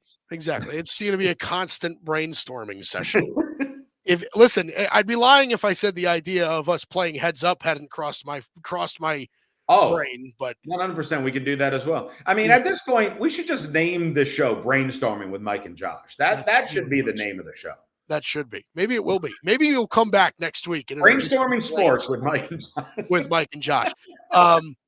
Again, listen, we're a work in progress, people. We're working on things as we're sitting here waiting for trades to happen in the NFL so that we have stuff to legitimately talk about. Someone text Adam Schefter. Yeah, so I forgot to text him earlier. I texted Rappaport instead, and I guess that was a mistake. So, and again, because obviously various rumors will be getting tweeted as you were talking about with Minka Fitzpatrick. So obviously you take rumors with grains of salt. One rumor just came across my feed, and that is talking about that the Bears are heavily pursuing Max Crosby. Obviously, again, rumors. Nothing is set in stone yet. But let me put it with you, because Bears are a team that has been a little bit of a pleasant surprise this year. They're still in the fight for the NFC North. Yeah. If they were to make a move, because they would be more buyers and sellers at this trade deadline, what could a move mean for them to try to compete with the Lions and Packers? Well, I have a lot of faith in their offense. I actually really do. I think Caleb Williams has taken a step this year, and obviously he's not completely worked out all the kinks, but they're the second best rushing team in the NFL. They're the fourth best offense in the NFL based on numbers, right? They can score points. Ben Johnson's done a really nice job with that offense. They finally got some progression out of Rome Odunze. Obviously they've got the two. Not last week. Yeah, well, he scored 40-something points, and Rome Odunze had nothing. I know, it's unbelievable. But generally speaking, he's been a pretty decent bright spot for them. Cole Kmet and Colston Loveland have been a nice a tandem at tight end for them.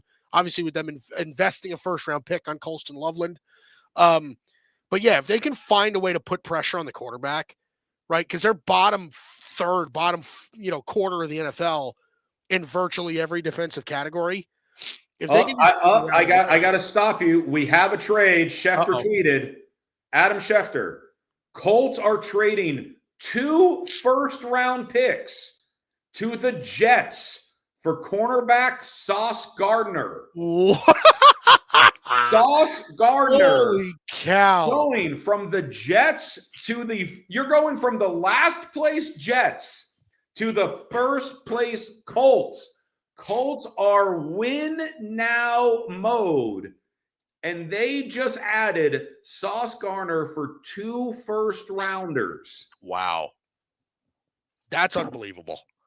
Did anyone have Sauce Gardner moving on their bin card, let alone to the Colts? Yeah. All the talk of the Jets was Breece Hall maybe moving. That is unreal. Can I be so what are the first round picks? Is it like this year, next year, or something like that? Schefter has not posted that part as of yet, waiting for an update. Okay. Well, I would imagine that it's 2 consecutive first round picks, right? So, okay. I will say this. I think there's my steak. My steak has been brought to the table. It's true. It's cooked perfectly. Schefter's listening to the show. He is.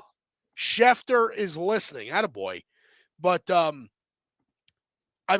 listen. This is a team that that definitely needed corner help, right? I mean, this is a team that's running Mekhi Blackman and Kenny Moore as their starting corners. I mean, I just adding Sauce Gardner just makes that group that much better. And I'll be honest with you, 2 first-round draft picks for the Jets is massive. Is huge. I actually love this trade for the Jets. Barry Grant might be happy. No, that's not possible. He's never happy. They got more draft picks. They got more. Unbearable. Anyway, no, but I love this from the Jets' perspective. I love this. And just as an incentive, this past offseason, the Jets signed Sauce Gardner to a 4-year, $120 million extension. Yeah. So now the Colts, you have one of the best cornerbacks in the NFL locked in. He is locked in for the foreseeable future with what was already a strong defense. Like you said, the main area that they could improve in was in their secondary. And you do this, and again, you're in win now mode. You're given 2 firsts. We already know this year's first round pick is going to be towards the end, so it's a matter of what these picks are. We're still waiting for Schefter to send the rest of the details about it. Yeah, But there you go. So hold on. So let me see. Do we have any clarity on this yet or no? I've not seen anything yet. Well, in fact, it almost looks like Schefter's Twitter almost looks like it crashed. Yeah, right. So okay. This could very easily go down as the most shocking trade of the deadline because nobody thought that Sauce Gardner was going to move. Nobody thought that. And again, there's two real reasons why I think this is great for the Jets. The first reason is that Sauce Gardner was helping your defense. He's an elite corner. Sauce Gardner was helping your defense. Oh, we got one more trade. Oh boy. Tom Pelissero just posted the Saints are trading wide receiver Rashid Shaheed to the Seattle Seahawks. Wow. As if they needed another target. Rashid Shaheed's good. That's a good move. Details. I'm still waiting to hear the rest of the details on what the trade consisted of. That couldn't have costed that much. It could not have costed much, but now you throw a deep ball threat to go with Smith and Jigba and Cooper Kupp. Okay, Seattle continuing to make the moves as well. They are gearing up. All right, back to Sauce. Yeah, that's wild. So what I was saying was Sauce Gardner obviously makes your defense better. I still think the Jets defense is good without him. Like I don't know that he's so critical to that defense's success that if he leaves, they suck. Also, the Jets are terrible, so who cares? The other part of it is that the Colts, obviously not this year, but Daniel Jones is their starting quarterback. They could be terrible next year. The Colts could very easily be not good very, very quickly. I love it. I love it for the Jets. And honestly, I like it for Indy, the fact that they're going for it. That's a good trade. Yes. That's showing the fans, hey, obviously we know we've exceeded expectations and we need to capitalize on this as much as we can. Right. And I mean, who knows? There's a few hours left. Maybe the Colts have another move in there to get maybe one more offensive weapon if they dare so try. All right, we're here. We're going to take one last break. We'll get back into your comments, and we'll have more on the trades that just broke down. We'll be back right after this. What up, Cowboys Nation? We are Cowboys Can Fan. You know, like Canadian fan. And we're big Dallas Cowboy fans. We live stream every Dallas Cowboys game with our unapologetic, intoxicated play-by-play and color commentary, and we guarantee you won't find anything like this anywhere else. We do that in the ring together? We told you not so bland was here to stay, baby. And if you like to have a couple cold ones, Crack 'em if you got 'em, son. Crack 'em if you got 'em, son. Crack 'em if you got 'em. And watch the Dallas Cowboys play football.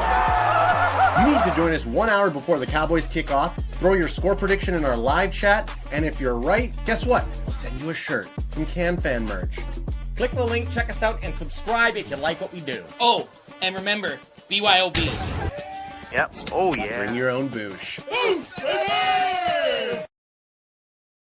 What's going on, everybody? My name is Bryson Carver, and I'm the host of the Carving It Up podcast right here on the Grid Network, as well as my own personal YouTube channel, Carving It Up with Bryson Carver.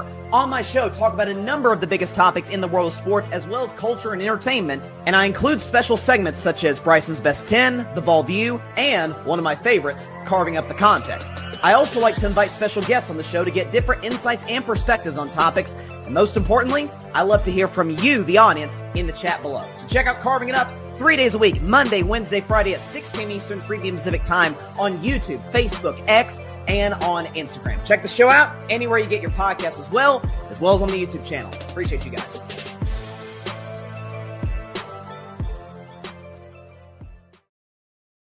Alex Rodriguez is coming out with a documentary, and it goes into detail. Like, he's never talked about the steroid part of it and all the pressure. You will do a lot more desperate things to try to stay relevant, and you can see that he was straining to be this person that he wasn't, instead of just being the person that he always should have been.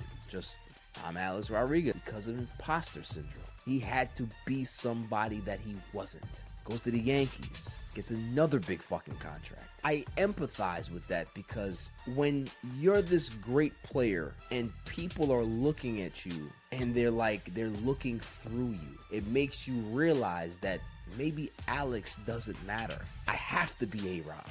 Yo, this is Barry Grant Jr. I want to give a big shout out to Mike and Josh, and be on the lookout for more clips from All Even Podcast. This is Patrick L. Brown, lead journalist here at the Grid Network, reminding you to make sure that you check out all of the latest articles over on the Grid's webpage under the blog section. There you will find the hottest takes in sports, mixed in with some mental health articles as well. Dare to be different? Enter the Grid, your new leaders in digital media, sports, and entertainment. As I always say, stay tuned. All right, couple minutes to go. Obviously, huge trade just broke down. Sauce Gardner getting traded from the Jets to the Indianapolis Colts for 2 first-round draft picks. Obviously, a massive deal. Let me throw this question at you, Josh, before we get out of here in the next few minutes. Yeah. Are the Jets going to keep going? Like, do you think that this could maybe lead to, like, maybe Quinnen Williams moving or something along those lines? I can't imagine the offensive side gets dealt like anybody like Garrett Wilson or anything like that. But I don't see Garrett Wilson moving. I could see Breece Hall getting moved. Breece Hall, yeah. I could. I mean, at this rate, and if you can, you're not obviously going to get 2 firsts for Breece Hall, but if you can, get yourself another, 3rd and a 5th or something like that for Breece Hall, then yeah, I think the Jets, by selling, turn into big winners of this trade deadline, because you're going in there, you got your new coach to start the season. You had your new quarterback, where and we can always save this for another time. I don't think Justin Fields is getting the respect that he deserves. Based on how he's performed overall, with just the atrocious offensive line that the Jets have and things like that. But you're really trying to give Aaron Glenn a chance to build the team into his own, and getting 2 firsts for Sauce Gardner, along with, obviously, you're going to have a top 3-4 pick in the draft this year, in addition to whatever other moves that you might make before the deadline. That is how you give them a chance to realize, hey, look, Buffalo's still Buffalo. Patriots are ahead of schedule. We need to completely rebuild, to retool, to try to be ready in 2 to 4 years of trying to be a threat in the AFC East, where hopefully at that point Buffalo is starting to fade, and you can, then take advantage. Yeah. All right. So that pretty much does it for us. We did it. Inaugural episode's done, man. Now we're just old news. It's over. It's over now. This is it. Well, so what happens now? I mean, nothing's more important than your first time, your first episode. Yeah, what did we learn today, Mike? What did we learn from our first episode? We learned that you're 89 years old. That's yes. one thing. We both learned that everything is better with cheese. Also factual. I always, by the way, I'll end the show with this.